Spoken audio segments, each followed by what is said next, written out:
ఇప్పుడు ప్రపంచాన్ని పట్టిపీడిస్తున్న దీర్ఘకాలిక సమస్య డయాబెటిస్. డయాబెటిస్ ను కంట్రోల్ చేయటం ప్రతి ఒక్కరికి అతిపెద్ద టాస్క్ గా మారింది.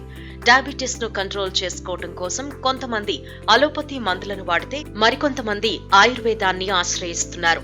అయితే డయాబెటిస్ ను కంట్రోల్ చేయటానికి మన ఇంట్లో ఉండే కొన్ని పదార్థాలు ఎంతో ప్రయోజనకరంగా ఉంటాయని కూడా చెబుతున్నారు.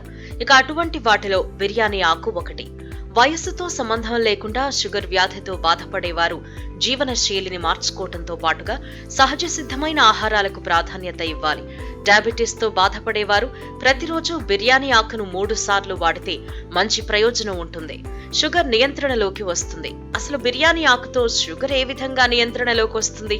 దీనికి చేయవలసిందేంటి అంటే, ఒక గిన్నెలో 10 బిర్యానీ ఆకులను తీసుకుని 3 గ్లాసుల నీళ్లు పోసి 10 నిమిషాల పాటు మరిగించాలి.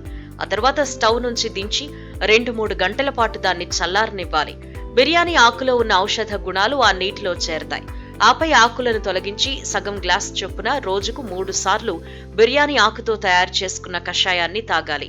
3 రోజుల పాటు ఉదయం బ్రేక్ఫాస్ట్, మధ్యాహ్నం భోజనం, రాత్రి భోజనానికి గంట ముందుగా దీన్ని తీసుకుంటే మంచి ఫలితాలుంటాయి. ఆ తర్వాత మళ్లీ 2 వారాల గ్యాప్ ఇచ్చి మళ్లీ వరుసగా 3 రోజుల పాటు క్రమంగా దీన్ని వాడాలి. ఇలా 2 సార్లు చేస్తే షుగర్ నియంత్రణలోకి వస్తుంది.